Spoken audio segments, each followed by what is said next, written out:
Really pleasure to open this not only session but also this conference. And okay, my presentation is about, it's rather general. It's rather few general issues about this is the topic. Okay, thank you. About Poland between North and South and between East and West. When we, the inhabitants of countries such as Poland, the Czech Republic, Slovakia or Ukraine, think of ourselves today, we most often do so using the opposition Eastern Europe, Western Europe,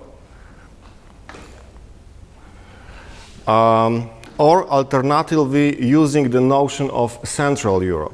This habit of thought is legitimized by various cultural practices, by the names of the institutions. Here you've got the example of one, by strictly political actions. For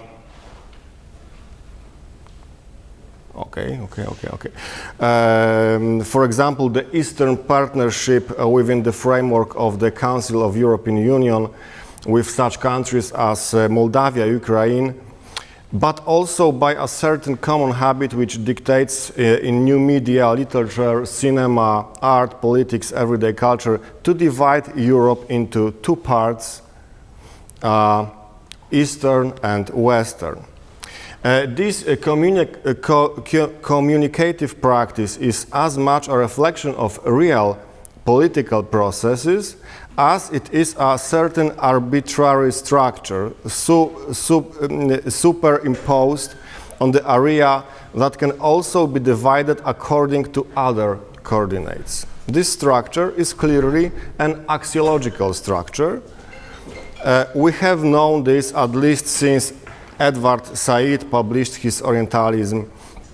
About this book, the eminent Polish romanticist scholar Maria Janion, in her book Niesamowita Słowiańszczyzna, the Uncanny Slavish, she wrote as follows. The author, Edward Said, here adopts a particular understanding of the word Orientalism. For him, it is not the mere sum of Europeans' prejudices against the so-called Orient, but a system of ideological fictions. These are built on binary oppositions that aim to demarcate us and them. The visualization of the East, they, is done in order to self-identify the West, we. As Larry Wolff shows in his book Inventing Eastern Europe, this is the book about enlightenment and about the processes of construction, this divide between East and West. So as Larry Wolff shows in this book, Eastern Europe was invented by Western Europe as its complement in the 18th century during the Age of Enlightenment. The generalized notion of the East here refers primarily to Turkey, Russia, Bulgaria, and the Polish-Lithuanian Commonwealth, which comprised, in addition to Poland, Lithuania, present-day Belarus, parts of Ukraine, Latvia, and Estonia. Turkey is in this arrangement was treated as the Orient par excellence, so to speak, the external other, one that, not being part of European political and cultural community, serves as a negative point of reference for attempts of self-determination undertaken within it. By contrast, the other countries mentioned constitute, this is again my own term, a paradoxical internal other. The text that perpetuated this division to this day were extremely popular in the 18th century. They were often written by the most famous intellectuals of this time, such as, of course, Voltaire, who wrote the History of Charles and a biography of Peter the Great. Another famous writer of Enlightenment era was Jean-Paul Marat, author of Polish letters, listy z Polski. Another one it was Chevalier de Jaucourt, author of almost a quarter of the entries in the encyclopedia, including those on so-called Eastern Europe. Of course, the Casanova, author of the History of My Life, and Count Louis-Philippe de Ségur, who was plenipotentiary and envoy extraordinary of Louis XVI to the court of Catherine II in St. Petersburg. All of these texts, this was only examples, reinforce the image of Eastern Europe as a nested strangers at the heart of Europe for those living in Paris, Berlin, in London. I use the term of nested strangeness referring to the concept of Milika Bakic-Hayden, who created this term to describe just such situations, discursive practices in which not only what is outside, but also what is inside Europe is orientalized. When one reads all these stories, one realizes that this strangeness is not so much to be feared as despised, just as one, is not so much to be feared as despised, just as one despises an inferior classmate, someone who is a member of our community but does not realize the values considered most desirable in the group. Count de Ségur, one of these famous French writers, passing through Poland, stated that it was a peculiar country. I don't know if I've got here. Okay. This presentation don't show the whole fragment, but I will read it. This is the part of his book in which he described his experience, how he experienced Poland. But when we arrived in Poland, we have the feeling that we have completely left Europe and a new spectacle appears to our eyes. A boundless country almost entirely covered with evergreen fir trees, but always sad, sparsely preceded by cultivated plains similar to islands in the ocean. A poor enslaved population, dirty villages, huts not much different from the huts of wild peoples. All this adds up to the feeling that we have gone back 10 centuries, that we are among the Huns, Scythians, Venetians, Slav and Sarmatians. In this short quotation, we find most of the phantasms of Eastern Europe and Poland specifically, with the help of which the easternness of our part of the world has been produced since the 18th century. Firstly, then, we have the phantasm of boundlessness, which should be read as a part of binary opposition: culture, lack of culture. Culture is, of course, the West, lack of culture is, of course, Eastern Europe. The boundless of which de Ségur writes is not nature, but a space that we have failed to cultivate.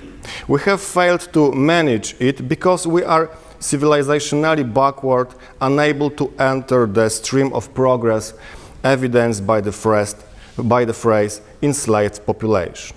As an aside, it is worth mentioning that this phantasm of enslavement as applied to the Eastern European peasantry appears very often. So we have the binary opposition, we can find it here at this presentation. That is such as much a spatial opposition as an axiological one. A democratic West on the other hand, a feudal East on the other. West, which pursues a certain model of development, on the other, East, which persists in some eternal timelessness. The West, strict dialectical logic and rationalism, versus the East, paradoxes and antinomies, and so on and so on. As today's scholars and cultural figures emphasize, the axiological opposition of East versus West still persist in our thinking about Europe. So, for example, this is the very famous book which was published a few years ago. It has two authors, Ivan Krastev and Stephen Holmes. This is the book The Light That Failed.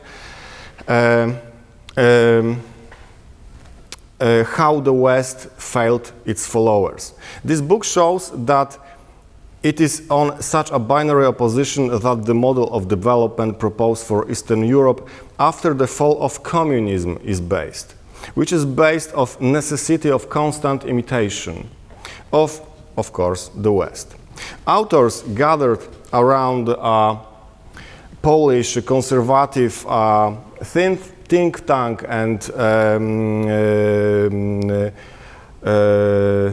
czasopismo. Journal, okay, journal Teologia Polityczna, Marek Cichocki, Dariusz Karłowicz write about this issue in a similar way. Here you've got example, we've got the 8th number of this journal, My Rzymianie, we Romans. And in the beginning of this journal, Dariusz Karłowicz writes, what is Poland?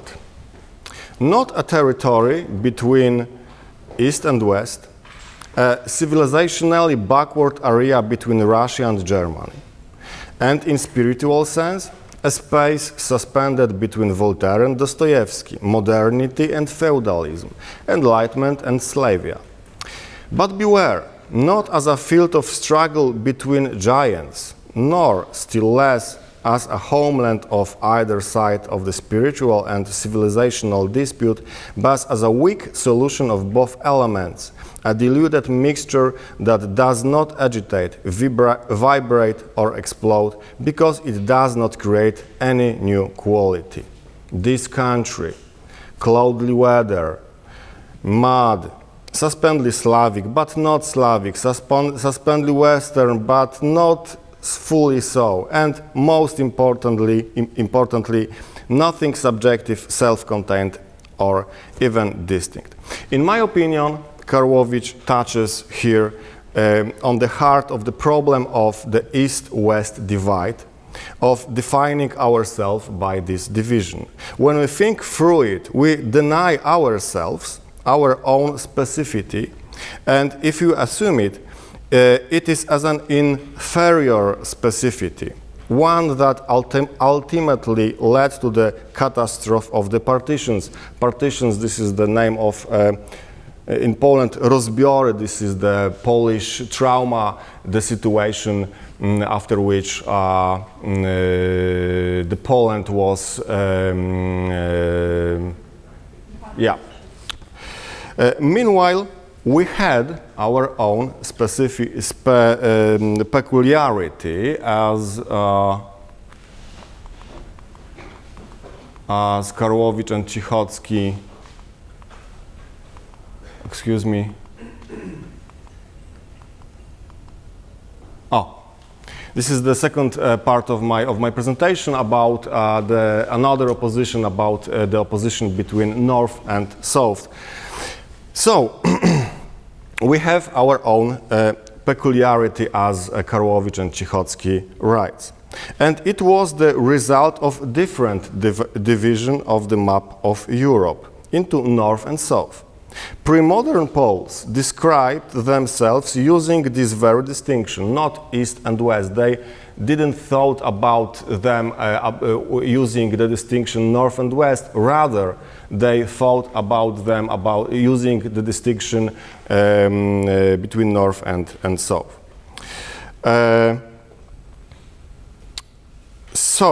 This division was originated from Ptolemy, who already had the concept of Sarmatia and divided it into two Sarmatias, Asiatic and European. According to him, European Sarmatia stretched from the Black and Caspian Seas northwest. This is the fragment of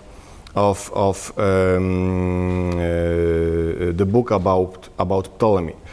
Caspian Seas northwards to the Gulf of Veneda on the Sarmathian Ocean, where the Vistula, Hron, Rudon, Turund, and Hesin rivers flowed. In the western boundary was the Vistula, and the eastern boundary was the Don. The division is taken after Ptolemy by the Polish famous historian Maciej Miechowita in this book, Two Sarmatians. I mention these two works at the beginning of my reflection of the North and South opposition in order to show that it is not obvious that the Poles in early modern times used the notion of East and West. Moreover, they often treated these notions not only in geographical but also in cultural sense. They thus distinguished themselves from the East conceived in a double sense, Russia and as Turkey and the Ottoman world. In regions with mixed populations, such as Volhynia, there were differences in the degree of the Ruthenian component among the nobility. But even there, the process of Polonization and Catholicization led to a clear distancing from an Orthodox Muscovite identity.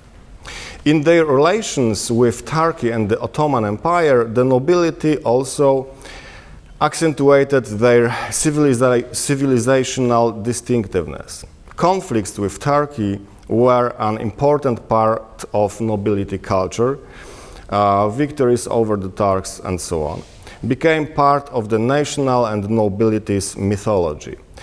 It is significant, however, that despite this cultural distance from the East, the Polish nobility, for it was the nobility that was identified with the nation at the time, did not identify with the West, thinking or itself rather through North-South opposition. The very notion of Rzeczpospolita, this is the name of Poland, Rzeczpospolita, has Roman roots. This term, as Barbara Pietrzyk-Reeves writes, best reflects the conviction prevalent since the 16th century that the Polish state is a common thing, something owned together and to be cared for together, as indicated by Cicero. As an aside, it is worth mentioning and it is pointed out by contemporary Polish humanities that this commonality was only apparent, for it was limited to the Polish nobility in general. The fact is that it was more numerous than in other European countries, according to various indicators, from 7 to even 10% of the population. Political thinkers of the time were convinced of the Roman heritage. For example, Marcin Kromer did not write about the Republic as a regnum, kingdom, but about regnum et respublica, or regnum sive respublica. Thus, there occurred in 16th century Poland what Dorota Pietrzyk-Reeves calls the triumph of the republican principle, that is a mixed system based on a strong civic ethos and on the principle of law, with the idea of law also inherited by our ancestors from Cicero. It is also worth mentioning that the conception of the state as res publica referred directly not only to tradition but also to contemporary Renaissance Republican discourse developing in the South. If only that developing in Florence, where a Republican reinterpretation of history pointing to direct links with Rome was presented by both Solucio Salutati and Leonardo Bruni. This discourse was learned through the institution of educational travel, the direction of which was also south, the Italy, such as cities of Italy, such as Padua and Bologna. In the latter, Poles were taught and encouraged to study ancient Rome in the Republican period by none other than Carlo Sigonio, who was the teacher of both our famous Jan Zamoyski and Goślicki. Both wrote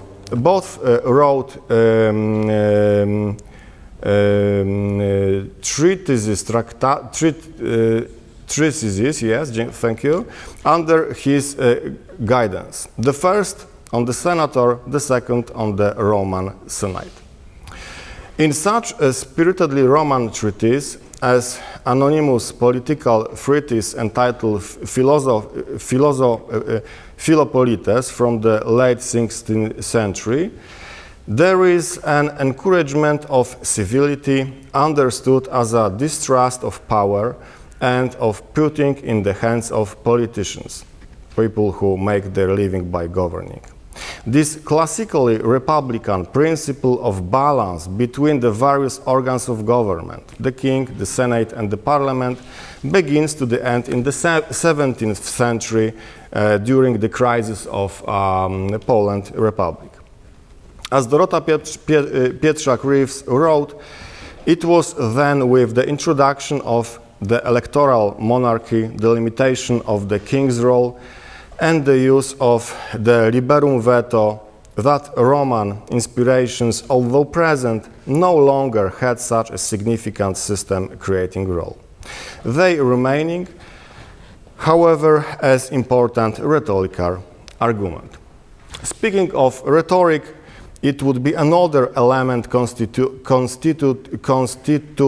the identity of the 16th and 17th century Polish nobleman. Rhetoric was an inseparable element of the nobility's public activities, especially during assemblies, sejmics, religious and secular celebrations, but also during family gatherings such as weddings, funerals, and christenings. A detailed list of occasions on which such speeches were delivered collected in Małgorzata Anna Ciszewska's book Tulliusz Domowy.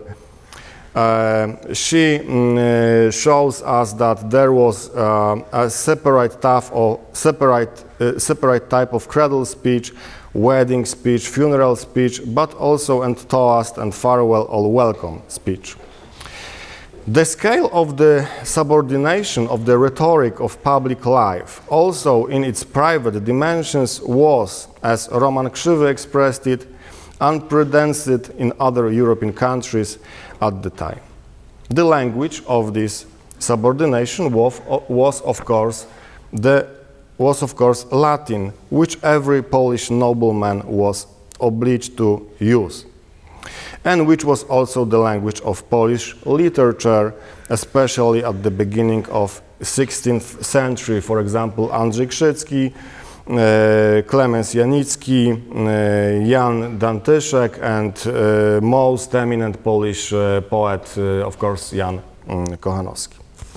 It should be stressed that the choice of language was not just a strictly linguistic gesture, but also an ideological manifesto, a manifesto of belonging to the culture of the European South. And the last part of my presentation, this is this punct, phantasm of the of the space. It also has South Romanian roots, but I think I don't have enough time. You can, in a couple of minutes if you can finish. Okay, so 4 or 5 minutes. Okay, thank you. I have just mentioned Jan Kochanowski, who is rightly regarded as the most important of Old Polish poet. As Henryk Bereza, Polish researcher of literature, wrote of him, in his poetry are the beginnings and sources of that linguistic order in which we exist now. This is not about language in the narrow sense, but language as that which both expresses and shapes the idea of a certain collectivity. It was Kochanowski who provided the Poles with a paradigm for expressing despairs in the threnodies, gratitude for the joy of existence, and words of supplication for mercy in suffering in the Davidic Psalter. It was also he who articulated the archetype of Polish happy existence, which is to live in the countryside. He did it in Song of the Midsummer Night's Dream, in the words of Panna, 12 Panna, Maiden, which begin thus: Wsi spokojna, wsi wesoła, który głos Twojej chwale zdoła. It should be translated as a, I think, peaceful village, merry village, what voice will express your glory? What is depicted here is the happiness of village life, which consists in, to use contemporary language, the absence of alienation of the product of labor from the producer, but also more generally of fate from man. In Kochanowski's work, there is no alienation. It is a man who creates his own destiny in a happy solitude, which makes sure that he will not be susceptible to the worldly adventures. The beginning of this part of the song, which I have quoted above, is, I repeat, the archetype of the Polish idea of a happy life. It is the basis of 17th century poetry of Poezja Ziemiańska, poetry of the landlord. It is the basis of the most famous Polish work, for example, Adam Mickiewicz in Spantadeusz. It is also echoed in the works of Ignacy Krasicki, Stefan Żeromski, Witold Gombrowicz, and so on and so on. Of course, the words wsi spokojna, wsi wesoła, peaceful village, merry village are not a creation of Kochanowski, but a paraphrase of Epoda II of Horatius. But at the same time, as scholars have pointed out, Kochanowski's piece is not a straightforward copy of Horatius' work, but a creative transformation and emulation. For example, Horace places the action of his work in the suburban villa. However, he proposes to leave it at a certain point in order to chase a woman in Roman streets. Kochanowski, on the other hand, begins at the end his work in the countryside. This is the good moment to move on to conclusion of my speech. Indeed, what I have just said can be taken as a summary of the relationship between Polish and Southern heritage. Just as Kochanowski did not repeat Horace's work, but creatively emulated it, so to Polish republicanism, the Polish approach to rhetoric, the love of Latin, was not a copy. It was a peculiar relationship that always occurs where inspiration appears. Someone inspired by something else uses the source not to repeat it, but to enhance his or her own distinctiveness.